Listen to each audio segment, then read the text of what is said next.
बिस्मिल्लाहिर्रहमानिर्रहीम। अस्सलामु अलैकुम वरहमतुल्लाहि वबरकातुहू। मुसीबतें और परेशानियां क्यों आती हैं?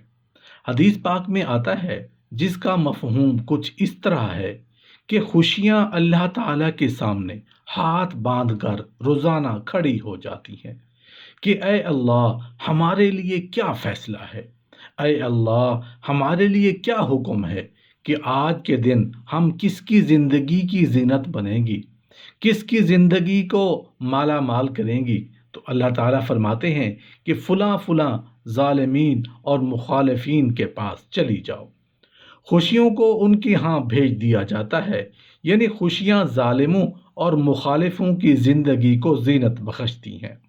उसके बाद फाके, मुसीबतें, परेशानियां और गम वगैरह बाकी रह जाते हैं।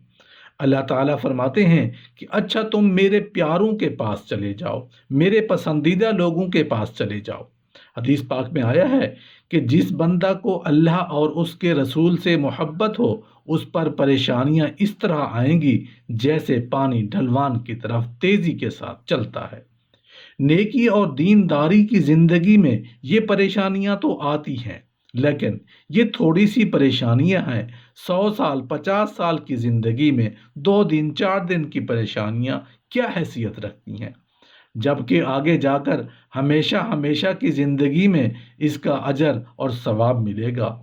जब भी किसी इंसान पर अल्लाह रब्बुल इज़्ज़त के जमाल की तजल्लियात पड़ती हैं तो उसे खुशियां नसीब होती हैं। ऐसे में अगर वो मट्टी को भी हाथ लगाए तो वो भी सोना बन जाती है। उल्टे काम भी अल्लाह ताला सीधा कर देते हैं, फैसलों में भी बरकत डाल देते हैं। दुनिया में हर तरफ से ऐसे इंसान के लिए वाह वाह की सदाएं आती हैं। और जब कभी इंसान पर जलाल की तजल्लियात पड़ती हैं तो फिर इंसान के लिए दुनिया में मुश्किलात ही मुश्किलात होती हैं। हर तरफ से परेशानियां ही परेशानियां घेर लेती हैं। दायां कदम उठाए तो परेशानी, बायां कदम उठाए तो परेशानी, सोने को भी हाथ लगाए तो वो भी मट्टी बन जाता है। चलते काम को हाथ लगाए तो वो अटक जाता है। सोच समझकर इज्जत के हसूल के लिए कदम उठाता है मगर बदनामी और जिल्लत मिल जाती है। हर तरफ से बुरी खबरें, परेशानी, मुसीबतें और बीमारियां घेर लेती हैं। ये अल्लाह ताला के जलाल की तजल्लियात हैं। कुरान पाक में इरशाद बारी ताला है, यानी अल्लाह ताला ही कब्ज करने वाला और खोलने वाला है। तो काबिज और बासित अल्लाह ताला के दो नाम हैं। काबिज का मतलब होता है कि कब्जे में लेने वाला, छीन लेने वाला, और बासित कहते हैं खोल देने वाले को। लिहाजा जब इंसान अल्लाह ताला के इसमें काबिज का मजहर होता बनता है तो फिर उसके ऊपर गम और परेशानियां होती हैं, और जब इसमें बासित का मजहर बनता है तो फिर उसके ऊपर खुशी और फराखी का मामला होता है। कभी खुशी और कभी गम होता है, कभी खिज़ां और कभी बहार होती है। शैतान इन दोनों हालात में बंदे को वरगलाने की कोशिश करता है। खुशी के हालात हों तो गफलत में डाल देता है और गम के हालात हों तो नाउम्मीद बना देता है। गफलत में पड़ने वाला भी रास्ते से हट जाता है, नाउम्मीद होने वाला भी रास्ते से हट जाता है।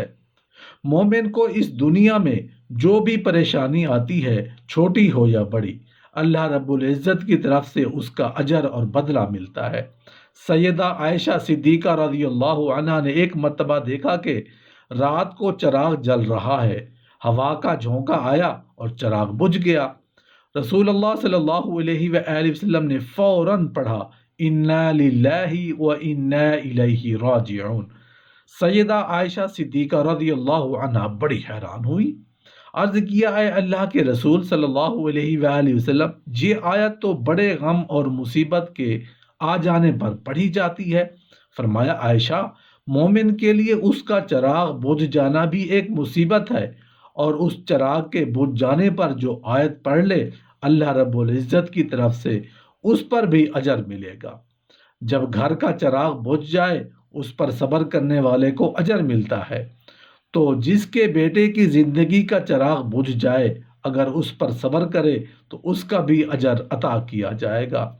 एक शख्स हजरत अली रज़ियल्लाहु अन्हु की खिदमत में पेश हुआ اور کہنے لگا یا علی۔ آپ رضی اللہ عنہ فرماتے ہیں کہ اللہ تعالیٰ نے زمین پر ہزاروں نعمتیں انسانوں کے لیے پیدا کی، تو پھر دکھ تکلیف اللہ تعالیٰ نے کیوں پیدا کی؟ تو حضرت علی رضی اللہ عنہ نے فرمایا، اے اللہ کے بندے، شکر کرو کہ اللہ تعالیٰ نے دکھ کو پیدا کیا۔ اللہ تعالیٰ کی عظیم نعمتوں میں سے ایک نعمت ہے۔ تو وہ شخص کہنے لگا یا علی رضی اللہ عنہ، دکھ بھی نعمت ہے؟ تو حضرت علی رضی اللہ عنہ نے فرمایا کہ اے شخص، دکھ انسان کو مضبوط بناتا ہے اور خوشیاں انسان کو کمزور بناتی ہیں۔ اللہ تعالیٰ جس انسان کو نوازنا چاہتا ہے، عظیم مقام دینا چاہتا ہے، تو اسے تکلیف، دکھ اور درد کی راہ بخشتا ہے تاکہ وہ مضبوط بن کر اتنا سیکھ لے کہ اپنی منزل تک پہنچے۔ یاد رکھنا، انسان کا دکھ انسان کو سکھانے کے لیے ملتا ہے، لیکن افسوس تو یہ ہے کہ انسان اس دکھ کی وجہ سے روتا رہتا ہے۔ انسان دکھ اور درد کی وجہ سے کتنا بھی روتا رہے لیکن ختم نہیں ہوگا، کیونکہ دکھ انسان کو رلانے کے لیے نہیں بلکہ انسان کو سکھانے کے لیے آیا ہے۔ جب تم اس دکھ سے سیکھ لوگے جو وہ تمہیں سکھانا چاہتا ہے تو تمہارا دکھ خود بخود ختم ہو جائے گا۔ حضرت عامر رضی اللہ عنہ بیان کرتے ہیں کہ رسول اللہ صلی اللہ علیہ وآلہ وسلم نے فرمایا، امراض اور ان کے ثواب کا ذکر کیا تو فرمایا، جب مومن کو کوئی بیماری لاحق ہوتی ہے اور پھر اللہ تعالیٰ سے عافیت اور صحت عطا فرما دیتا ہے تو وہ موت سابقہ گناہوں کا کفارہ ہے اور مستقبل کے بارے میں وعظ و نصیحت بن جاتی ہے۔ اور جب منافق بیمار ہوتا ہے پھر اسے عافیت عطا کر دی جاتی ہے تو وہ اس اونٹ کی طرح ہوتا ہے جس سے اس کے گھر والوں نے باندھ رکھا ہو اور پھر انہوں نے اسے چھوڑ دیا، اسے پتہ نہیں ہوتا کہ انہوں نے اسے کیوں باندھا اور کیوں چھوڑا۔ کسی شخص نے عرض کی، اللہ کے رسول صلی اللہ علیہ وآلہ وسلم، بیماریاں کیوں آتی ہیں؟ اللہ کی قسم میں تو کبھی بیمار نہیں ہوا۔ آپ صلی اللہ علیہ وآلہ وسلم نے فرمایا، ہمارے پاس سے چلے جاؤ، تم ہم میں سے نہیں۔ نبی کریم صلی اللہ علیہ وآلہ وسلم نے فرمایا، اللہ تعالیٰ اس شخص کے چہرے کو تازہ رکھے جس نے مجھ سے کوئی حدیث سنی اور پھر جیسے سنی ویسے ہی آگے پہنچا دے۔ اللہ تعالیٰ اپنے بندوں کا مصیبتوں اور آزمائشوں سے امتحان لیتا ہے، جیسا کہ قرآن پاک میں اللہ تعالیٰ فرماتا ہے، ہم بطریق امتحان تم میں سے ہر ایک کو برائی اور بھلائی میں مبتلا کرتے ہیں اور تم سب ہماری ہی طرف لوٹائے جاؤ گے۔ جو کوئی اس امتحان میں کامیاب ہوگا جنت اس کا انعام ہوگی۔ اللہ تعالیٰ فرماتا ہے، کیا تم یہ سمجھ بیٹھے ہو کہ تم جنت میں چلے جاؤ گے، حالانکہ اب تک اللہ تعالیٰ نے یہ ظاہر ہی نہیں کیا کہ تم میں سے جہاد کرنے والے کون ہیں، صبر کرنے والے کون ہیں۔